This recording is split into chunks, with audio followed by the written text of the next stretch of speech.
ಚಳ್ಳು ಮನೆ ಅಂತಂದರೆ ಅದೊಂದು ಜಾತಿಯ ಕತ್ತಿ, ತೆಳ್ಳನೆಯ ಕತ್ತಿ. ಅಲ್ಲಿ ಇದ್ದಂಥವರೆಲ್ಲರೂ ಕೂಡ ಸೈನಿಕರಾಗಿದ್ದರಂತೆ. ಈ ಗೂಢಚಾರಿಕೆಯನ್ನು ಹೇಗೆ ಮಾಡ್ತಿದ್ರು, ಮಂಡಲ ಮನೆ ಇವಾಗ ಹೊಸ ಊರಾಗಿದೆ, ಅಲ್ಲಿ ಒಬ್ಬರು ಬಾವಿ ತೆಗಿಬೇಕಾದ್ರೆ ಸಾಮಾನ್ಯ ಒಂದು 30-40 ಅಡಿ ಆಳದಲ್ಲಿ ಒಂದು ಸುರಂಗ ಕೋಟೆ ಕಡೆ ಬಂದಿದ್ದು ಸಿಕ್ತು ಅಂತ. ಬಹುಶಃ ಒಂದು ಕಲ್ಲನ್ನು ಅಲ್ಲಿ ಹಾಕಿಬಿಟ್ರೆ ಅದು ಸೀದಾ ಇಲ್ಲಿ ಬಂದು ಬೀಳೋದು. ನಮ್ಮಲ್ಲಿ ಈಗ ಒಂದು ರಾಜ್ಯ ಅಂತಂದಾಗ 7 ಅಂಶಗಳಿರಬೇಕು ಅಂತ ಮಹಾಭಾರತದಲ್ಲಿ ಬರುತ್ತೆ. ರಾಜ ಇರಬೇಕು ಅಂದರೆ ರಾಜ್ಯ ಇರಬೇಕು, ಮಂತ್ರಿ ಇರಬೇಕು, ಸಲಹೆ ಕೊಡುವಂತಹ ಗುರು ಇರಬೇಕು, ಮತ್ತು ಬೊಕ್ಕಸ ಇರಬೇಕು. ಸಂಪತ್ತಿಲ್ಲ ಅಂತಂದರೆ ಆಗೋದಿಲ್ಲ. ಕೋಶ ಇರಬೇಕು, ಅಂದರೆ ಕೋಶ ಅಂತ ಸಂಪತ್ತಾಯ್ತಲ್ಲ.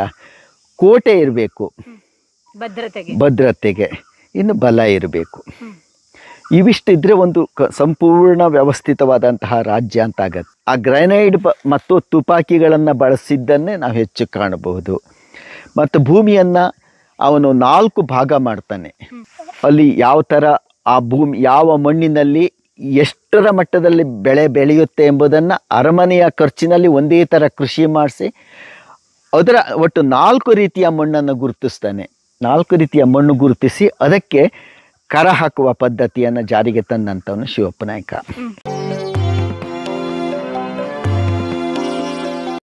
ವೀಕ್ಷಕರೇ, ಕೆಳದಿ ನಾಯಕರ ಇಕ್ಕೇರಿಯಲ್ಲಿರುವಂಥ ಕೋಟೆಗೆ ಸ್ವಾಗತ ಸುಸ್ವಾಗತ. ದಟ್ಟ ಕಾಡಿನ ಮಧ್ಯೆ ಕೋಟೆ ಇದೆ, ಅರಮನೆ ಇದೆ. ಕುರುಹುಗಳನ್ನು ಹುಡುಕೊಂಡು ನಮ್ಮ ಪಯಣ ಸಾಗ್ತಾ ಇದೆ.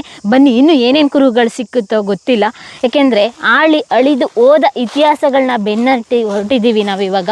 ಸರ್, ಇವಾಗ ಯಾವ ಭಾಗ ಮತ್ತು ಏನೆಲ್ಲ? ಏನೋ ದೊಡ್ಡ ಮಟ್ಟದಲ್ಲಿ ಇದೆಯಲ್ಲ ಸರ್, ಅದೇನದು ಅಲ್ಲಿ ಮೇಲೆ? ತೋರಿಸ್ತೇನೆ ಬನ್ನಿ.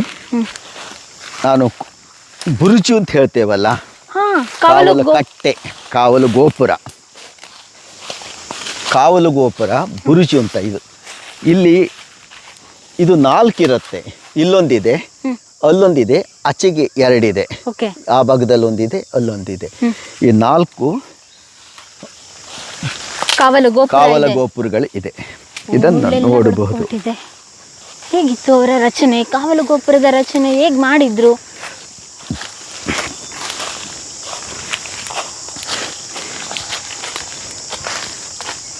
ಇಲ್ಲಿ ಮೆಟ್ಲಿತ್ತು. ಇದು ಹೀಗೆ ಪರವಾಗಿಲ್ಲ. ಈಗೆಲ್ಲ ಕಾಲ ಕಳೆದಿದೆಯಲ್ಲ, ಮಣ್ಣು ಕುಸಿತ ಆದಂಗೂ ಈ ಕಲ್ಲುಗಳೆಲ್ಲ ಜಾರ್ಕೊಂಡು ಈ ಥರ ಆಗಿದೆ. ಅಲ್ಲಿ ಕಾವಲು ಇಲ್ಲೊಂದಿದೆ, ಆಚೆಗೊಂದಿದೆ. ಆಚೆಗಿದ್ದಿದ್ದು ಭಾಳ ಚೆಂದ ಇದೆ, ಈಗ ಹಾಳಾಗಿದೆ ಬಿಟ್ಟರೆ. ಬಹುಶಃ ನನ್ನ ಲೆಕ್ಕದಲ್ಲಿ ರಾಜರು ಒಂದು ವಿಶ್ರಾಂತಿಗಾಗಿ ಅಲ್ಲಿ ಬಂದು ಕೂತ್ಕೊಳ್ತಿದ್ರಂತ. ಆ ರೀತಿಯಾದಂತಹ ಒಂದು ಶಿಲಾಮಯ ರಚನೆ ಅಲ್ಲಿ ಇದ್ದಿದ್ದು ಕಾಣಿಸ್ತದೆ. ಇದಕ್ಕಿಂತ ಡಿಫ್ರೆಂಟ್ ಆಗಿದೆ. ಓಕೆ, ಅಂದ್ರೆ ಬುರ್ಜು ಈ ವ್ಯವಸ್ಥೆಗಳೆಲ್ಲ ನೋಡಿದ್ರೆ ಯಾವ ರೀತಿ ಇತ್ತು ಇವರ ಸೈನಿಕರ ವ್ಯವಸ್ಥೆ? ಸೈನ್ಯ ವ್ಯವಸ್ಥೆ ಬಹಳ ಚೆನ್ನಾಗಿತ್ತು, ವೆಲ್ ಟ್ರೈನ್ಡ್. ಇಲ್ಲಿ 2 ರೀತಿಯ ಸೈನಿಕರು ಬರ್ತಾರೆ. ಒಂದು ಪರ್ಮನೆಂಟ್ ಅಪಾಯಿಂಟೆಡ್ ಇರ್ತಾರಲ್ಲ, ಅವರೊಂದು. ಇಲ್ಲ ಅಂತಂದರೆ ಸಂದರ್ಭಕ್ಕೆ ಸೈನಿಕರನ್ನು ಆಳ್ ಲೆಕ್ಕಕ್ಕೆ ಅಂತ ಹೇಳ್ತೇವಲ್ಲ ನಮ್ಮಲ್ಲಿ. ಇವತ್ತು ಬೇಕು ಜನರನ್ನು ಕರ್ಕೊಳ್ತೇವಲ್ಲ, ಆ ಥರ ಸೈನ್ಯ ವ್ಯವಸ್ಥೆಯೂ ಇತ್ತು. ಆ ರೀತಿಯಾಗಿ 2 ಸೈನ್ಯ ವ್ಯವಸ್ಥೆಯೂ ಇತ್ತು. ದೊಡ್ಡ ಯುದ್ಧ ಬಂತು ಅಂತಂದರೆ ಎಲ್ಲರಿಗೂ ಟ್ರೈನಿಂಗ್ ಆಗಿರ್ತಿತ್ತು ಅಂತ. ಸುಮ್ಮನೆ ಹೋಗಿ ಯುದ್ಧವನ್ನು ಮಾಡಲಿಕ್ಕೆ ಯಾರಿಗೂ ಸಾಧ್ಯವಾಗೋದಿಲ್ಲ. ಅದಕ್ಕೆ ಬೇಕಾದಂತಹ ಟ್ರೈನಪ್ ಮಾಡಿರ್ತಿದ್ದರು. ಹಾಗಾಗಿ ಇಲ್ಲಿ ನಮ್ಮಲ್ಲಿ ಚಳ್ಳು ಮನೆ ಅಂತ ಒಂದಿದೆ.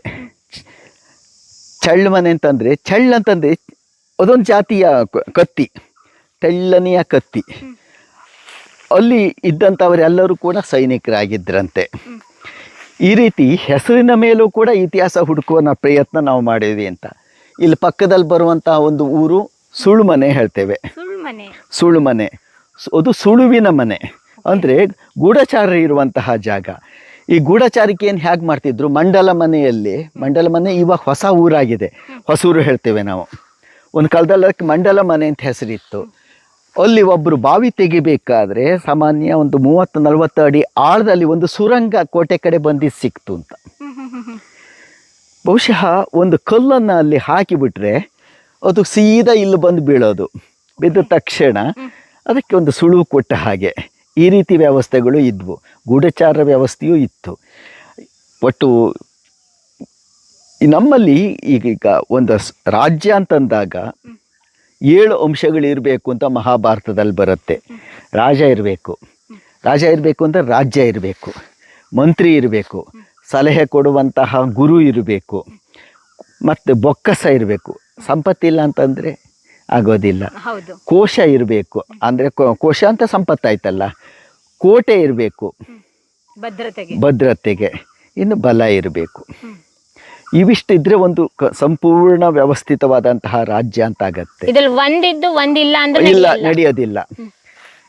ಬೊಕ್ಕಸ ಬರೋದಾಯ್ತು ಅಂತಂದರೆ ಕೇರಳ ಕಥೆ ಆಗತ್ತೆ.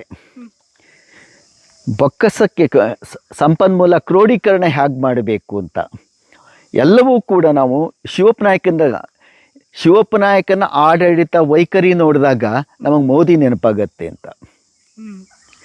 ನಮಗೆ ನೆನಪಾಗೋದು ಅಷ್ಟು ಸ್ಟ್ರೈಟ್ ಫಾರ್ವರ್ಡು. ಅವನು ಸೇನೆಗೆ ಹೆಚ್ಚು ಒತ್ತು ಕೊಡಲೇ ಇಲ್ಲ. ಅವನು ಹೆಚ್ಚಾಗಿ ಈ ರೀತಿಯ ತಂತ್ರಜ್ಞಾನವನ್ನು, ಆ ಗ್ರೆನೈಡ್ ಮತ್ತು ತುಪಾಕಿಗಳನ್ನು ಬಳಸಿದ್ದನ್ನೇ ನಾವು ಹೆಚ್ಚು ಕಾಣಬಹುದು. ಮತ್ತು ಭೂಮಿಯನ್ನು ಅವನು 4 ಭಾಗ ಮಾಡ್ತಾನೆ.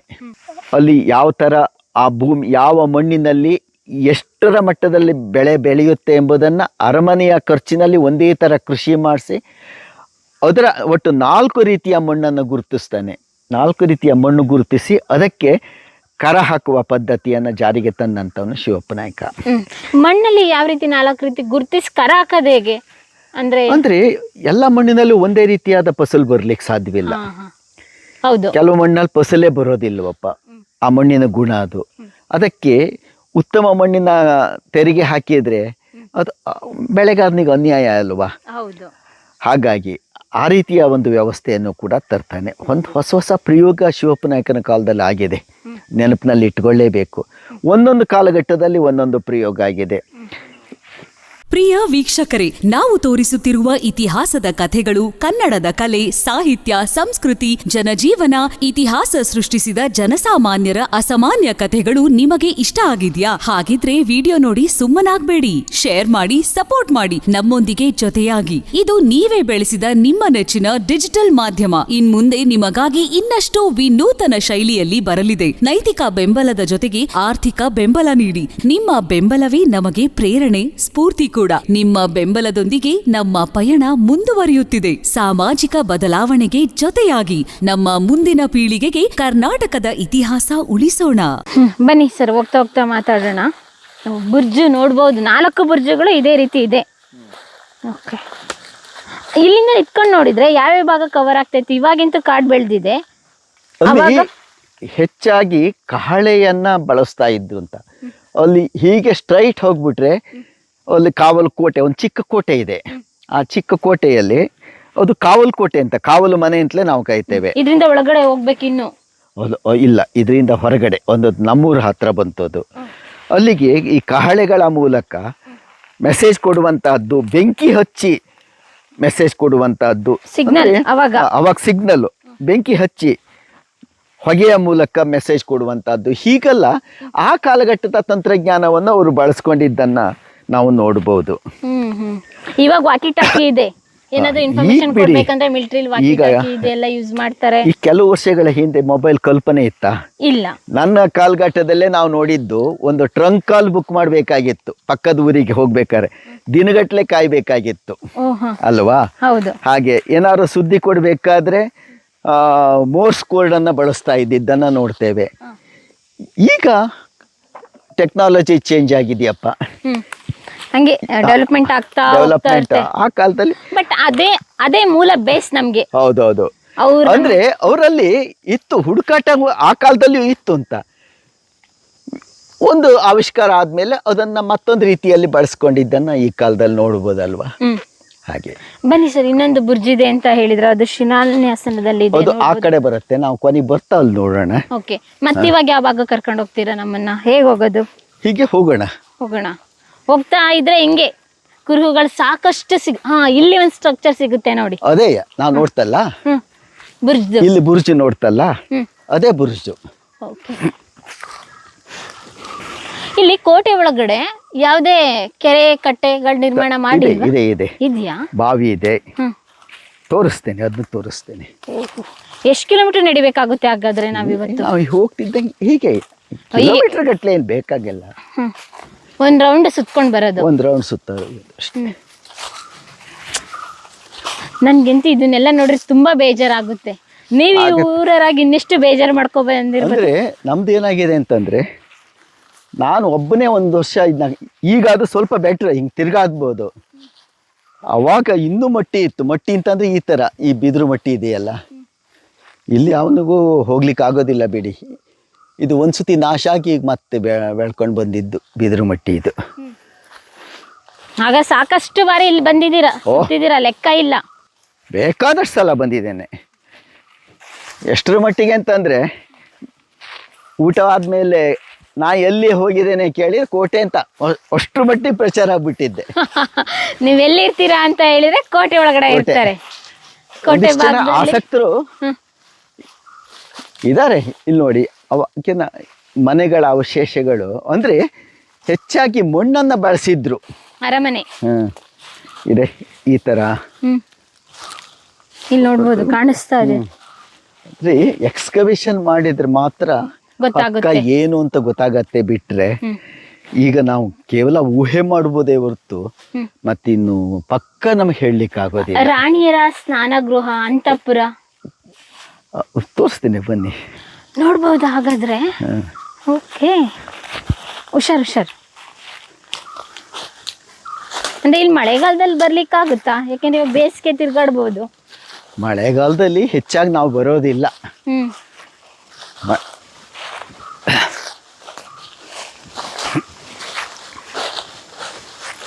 ಹಿಂಗೆ ಯಾರು ಬಂದ್ರೆ ಕರ್ಕೊಂಡು ಬರೋದು. ನಮ್ಮ ಭಾಗದಲ್ಲಿ ಪಕ್ಕದಲ್ಲೇ ಊರಿದೆ. ಇಲ್ಲಿ ಆ ಕಡೆ ಹಳಿಕೇರಿ ಅಂತ ಬಂತು, ಈ ಕಡೆ ಸುಳಿವು ಮನೆ ಅಂತ ಬಂತು. ಅವರಲ್ಲೇ ಇದನ್ನ ನೋಡ್ಲಿದ್ದವ್ರು ಇದ್ದಾರೆ ಅಂತ. ಹೌದು, ಇಲ್ಲೆಲ್ಲ ಗೊತ್ತಿರೋ ಅವ್ರು ಬರ್ಲಿಕ್ಕೆ ಸಾಧ್ಯ ಆಗುತ್ತೆ. ಇಲ್ಲ, ಒಂದ್ಸತಿ ಒಳ ಹೊಕ್ಕರೆ, ಅದಕ್ಕಾಗಿ ನಾ ಹೇಳ್ತೇನೆ ಒಬ್ಬೊಬ್ಬರೇ ಹೋಗ್ಬೇಡಿ ಅಂತ. ಹೌದು, ಒಂದ್ಸತಿ ಒಳ ಹೊಕ್ಕರೆ ಹೊರಡ್ಲಿಕ್ಕೆ ಅದೊಂದೇ ದಾರಿ. ಸುತ್ತರ್ಕೋತ್ಲೇ ಇರ್ಬೇಕಾಗತ್ತೆ, ಗೊತ್ತಾಗದೇ ಇಲ್ಲ, ಕನ್ಫ್ಯೂಷನ್ ಆಗ್ಬಿಡುತ್ತೆ. ಒಂದು ವೇಳೆ ಕೋಟೆ ಬಾಗ್ಲ ಹಾಕಿದ್ರೆ ನೀರಿನ ಕೊರತೆ ಆಗ್ಬಾರ್ದು ಅಂತ ಇದೆಲ್ಲ ಮುಚ್ಚೋದಂತ ಬಾವಿಗಳು. ಇದೆಲ್ಲ ಮುಚ್ಚೋಗಿದ್ದ ನೋಡ್ತಾ ಇದೀವಲ್ಲ ನಾವು.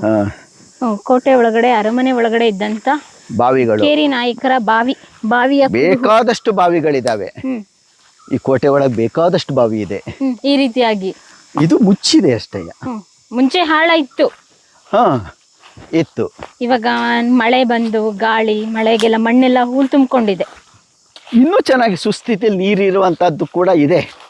ಇಲ್ಲಿ ತೋರಿಸ್ತೇನೆ ನೋಡಿ. ಹಾಗಾದ್ರೆ ಅಂತರ್ಜಲದ ಮಟ್ಟನೂ ಇಲ್ಲಿ ಜಾಸ್ತಿ ಇದೆ ಅಂದಂಗಾಯ್ತು. ಇದು ಒಂದು ಬಾವಿ ಆಗಿತ್ತು. ಅಲ್ಲಲ್ಲಿ ಬಾವಿಗಳು. ಯಾವಾಗ್ಲೂ ನೀರಿನ ಕೊರತೆ ಆಗ್ಬಾರ್ದಲ್ಲ. ಒಂದು ರಾಜಧಾನಿಲಿ ಕೋಟೆನ ನಿರ್ಮಾಣ ಮಾಡ್ಬೇಕು ಅಂತ ಹೇಳಿದಾಗ ಏನೆಲ್ಲ ವ್ಯವಸ್ಥೆ ಇರಬೇಕು? ನೀರನ್ನು ಹೊರತುಪಡಿಸಿ ಯಾವ ರೀತಿ ರಚನೆಗಳಾಗ್ತಾ ಇತ್ತು ಅಂದ್ರೆ ಅದಕ್ಕೆ ಸ್ಥಳಕ್ಕೆ ಸಂಬಂಧಪಟ್ಟಂತೆ.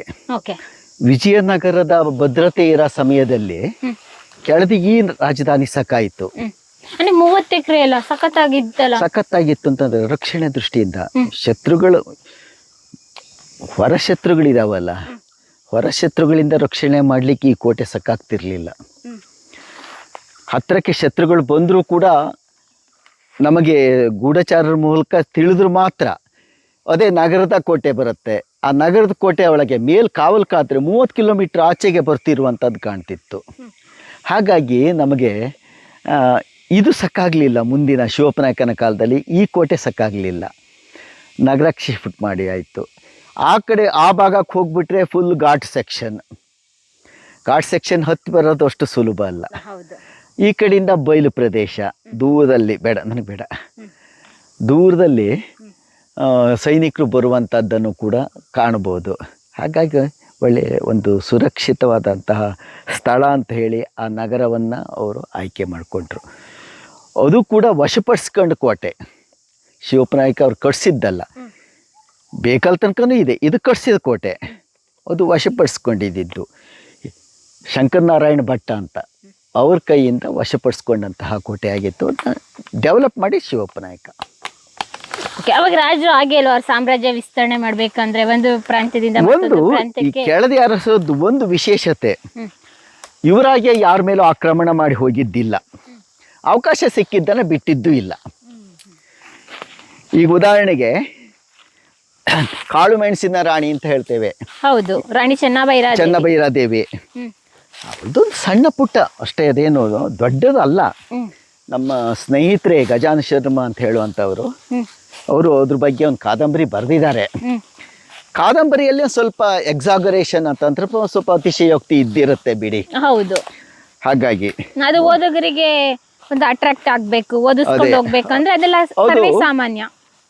ಅವರ ಸೇನಾಧಿಪತಿ ಮತ್ತು ಅವಳ ಮಧ್ಯದಲ್ಲಿ ಭಿನ್ನಾಭಿಪ್ರಾಯ ಬಂದಾಗ ಸೇನಾಧಿಪತಿ ವೆಂಕಟಪ್ಪ ನಾಯಕನ ಸಹಾಯ ಕೇಳ್ತಾನೆ, ಅವಳು ಪೋರ್ಚುಗೀಸ್ ಸಹಾಯ ಕೇಳಿಬಿಟ್ಲು. ಅದೇ ತೊಂದರೆ ಆಯಿತು.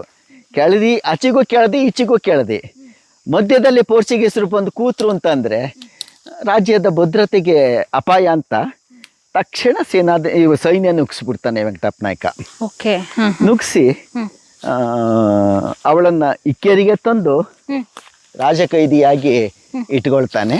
ಇಕ್ಕೇರಿ ಎಲ್ಲ ಹೌದು, ಇಲ್ಲೇ ಇಟ್ಟಿದ್ದ. ಹೌದು, ಇದೇ ಅರಮನೆಯಲ್ಲ, ಅರಮನೆಯಲ್ಲಿ ಇರಬೇಕು ಅಂತೇನಿಲ್ಲ. ಅರಮನೆಯಲ್ಲಿ ರಾಜ ಕುಟುಂಬ ಬಿಟ್ರೆ ರಾಜರ ಅಣ್ಣ ತಮ್ಮದಿಕ್ಕಳು ಕೂಡ ಇಲ್ಲಿಲ್ಲ ಅಂತ. ಸಾಗರದಲ್ಲಿ ಗಣಪತಿ ದೇವಸ್ಥಾನ ಹತ್ರ ಅರಮನೆಗಳನ್ನು ಕಟ್ಸಿ ಅಲ್ಲಿ ವಾಸ ಮಾಡಕ್ ಬಿಡ್ತಿದ್ರೆ ಹೊರತು ಇಲ್ಲಿ ಎಲ್ಲರಿಗೂ ಅವಕಾಶ ಇರ್ಲಿಲ್ಲ. ಕಾಳು ಮೆಣಸಿನ ರಾಣಿ ಎಲ್ಲಿಟ್ಟಿದ್ರು? ಇಕ್ಕೇರಿಯಲ್ಲಿ. ಎಲ್ಲಿಟ್ಟಿದ್ರು ಪನಿಷ್ಮೆಂಟ್ ಜಾಗ ಏನಾದ್ರು ಇತ್ತ? ಜೈಲು. ಪನಿಷ್ಮೆಂಟ್ ಅಂತಂದ್ರೆ ರಾಣಿ ಅಲ್ವಾ, ರಾಜಕೈದಿಯಾಗಿ ಗೃಹ ಬಂಧನ ಅವಳು ಮುಕ್ತವಾಗಿ ಇದ್ದಿರಬಹುದು, ಮುಕ್ತವಾಗಿಯೇ ಇರುವ ಸಾಧ್ಯತೆ ಇದೆ. ನಮಗೆ ಅದು ಪೇಟ ಡೆಲಾವೆಲೆ ಪ್ರವಾಸಿ ಕಥನದಿಂದ ಸಿಗುತ್ತೆ ನಮಗೆ, ಅಷ್ಟೇ ಬಿಟ್ಟರೆ ನಮಗೆ ಈ ಕೆಳದಿಯ ಮತ್ಯಾವ ಇತಿಹಾಸ ಮೂಲದಿಂದನೂ ಸಿಗೋದಿಲ್ಲ. ಕಾಳುಮೆಣಸಿನ ರಾಣಿ ಬಗ್ಗೆ ಅಲ್ಲಿ ಮಾಹಿತಿ ಅಷ್ಟೇ ಸಿಗತ್ತೆ. ಓಕೆ, ಎಷ್ಟು ದಿನ ಅಂದಾಜಿದ್ರು? ಗೊತ್ತಿಲ್ಲ ಮೇಡಮ್, ಅದು ನಮಗೆ ಅವಳು ಮರಣ ಹೊಂದಿದ್ದಿಲ್ಲಯ್ಯ, ಹಾಗಾಗಿ ಸಾಯೋ ತನಕ ಇಲ್ಲೇ ಇದ್ಲು ಹೇಳುವಂಥದ್ದು ಸತ್ಯ.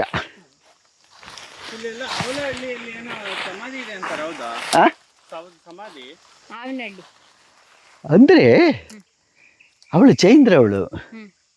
ಜೈಂದ್ರವಳಾಗಿದ್ದಕ್ಕೆ ಸುಡ್ತಾರಿಯೇ ಹೊರತು ಹುಗಿಯೋದಿಲ್ವಲ್ಲ. ಸುಟ್ಟ ಕುರುಹು ಎಲ್ಲಿ ಸಿಗ್ಲಿಕ್ಕೆ ಸಾಧ್ಯ ಅಲ್ವಾ?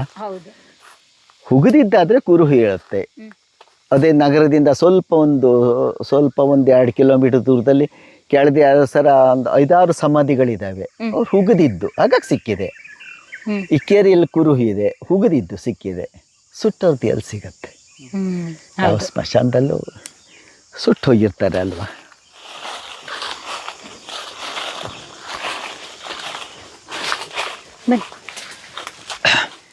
ಅಂತಃಪುರಕ್ಕೆ ಕರ್ಕೊಂಡು ಹೋಗ್ತಾ ಇರೋದು ನಮ್ಮನ್ನ ನೀವು ಇವಾಗ? ಅಂತಃಪುರ ಆಚೆ ಅಂದ್ರೆ ಆ ಭಾಗದಲ್ಲಿ ಬರುತ್ತೆ ಅರಮನೆಯ ಅವಶೇಷ. ಈ ಭಾಗದಲ್ಲಿ ಹೀಗೆ ಹೋಗೋಣ, ಸ್ವಲ್ಪ ಹುಷಾರಿ ಬರಬೇಕು. ತೀರಾ ಮೊದಲಾಗಿದ್ರೆ ಬರಲಿಕ್ಕೆ ಆಗ್ತಿರ್ಲಿಲ್ಲ, ಈಗ ಸ್ವಲ್ಪ ತಿರುಗಾಡ್ಬಹುದು. ನಮಗೆ ಎಲ್ಲಾ ಭಾಗನೂ ಒಂದೇ ರೀತಿ ಕಾಣಿಸ್ತಾ ಇದೆ, ಯಾಕೆಂದ್ರೆ ನಿಮ್ಗೆ ಸುತ್ತಿದ್ದೀರಾ, ನಿಮಗೆ ಇಂಥದ್ದೇ ಭಾಗದಲ್ಲಿ ಇಂಥದ್ದಿದೆ ಅಂತ. ಬಟ್ ನಮ್ಗೆ ಕಾಡಿಗೆ ಹೋದಂಗೆ ಅನ್ನಿಸ್ತಾ ಇದೆ. ಎಲ್ಲರಿಗೂ ಹಾಗೆ ಆಗೋದು, ಮೊದಲನೇ ಸತಿ ಬಂದಾಗ ಎಲ್ಲರಿಗೂ ಆಗತ್ತೆ. ಈಗಾದ್ರೂ ಕೂಡ ಕೆಲವು ಸಲ ನಮಗೂ ಕನ್ಫ್ಯೂಸ್ ಆಗತ್ತೆ ಅಂತ. ನಿಮ್ಮೂರಲ್ಲಿ ನಿಮ್ಮಷ್ಟು ಆಸಕ್ತಿ ಇರೋರು ಯಾರು? ನೀವು ನಿಮ್ಮ ನಂತರ ಯಾರಾದ್ರೂ ಒಂದು ಇಕ್ಕೇರಿಗೆ ಬಂದಾಗ ಈ ರೀತಿ ತೋರಿಸುವಂತ ಮಾಹಿತಿ ಬೇಕಲ್ಲ, ಯಾರಾದ್ರೂ ರೆಡಿ ಮಾಡ್ಬೇಕಿತ್ತು. ನೀವು ಮಾಡಿದ್ರೆ ಆಗ್ಬೇಕಲ್ಲ, ಮಾಡೋದು ಹೌದು, ನನಗೂ ಆಸಕ್ತಿ ಇದೆ, ತಯಾರಾಗಬೇಕು ಅಂತ. ಮತ್ತೆ ಹುಡುಗರ ಸಂಖ್ಯೆ ಇಲ್ಲ ಮೇಡಮ್, ವಿದ್ಯಾಭ್ಯಾಸ ಮಾಡ್ಕೊಂಡು ಎಲ್ಲ ಹೊರಗಡೆ ಹೋಗಿದ್ದಾರೆ. ಹಳ್ಳಿಗಳೆಲ್ಲ ವೃದ್ಧಾಶ್ರಮ ಆಗ್ತಾ ಇದೆ. ಅಂದ್ರೆ ಹೀಗೆ ಹೋಗೋಣ. ವೃದ್ಧಾಶ್ರಮ ಆಗ್ತಾ ಇದೆ. ಈಗ ಉದಾಹರಣೆಗೆ ನಮ್ಮ ಮನೇಲಿ ನಾನು ನನ್ನ ಹೆಂಡತಿ ಮಾತ್ರ, ನನ್ನ ಮಗ ಉದ್ಯೋಗ ನಿಮಿತ್ತ ಬೆಂಗಳೂರಿನಲ್ಲಿದ್ದಾನೆ. ಇಲ್ಲಿ ಬದುಕಲಿಕ್ಕೆ ಆಗೋದಿಲ್ಲ ಅಂತ.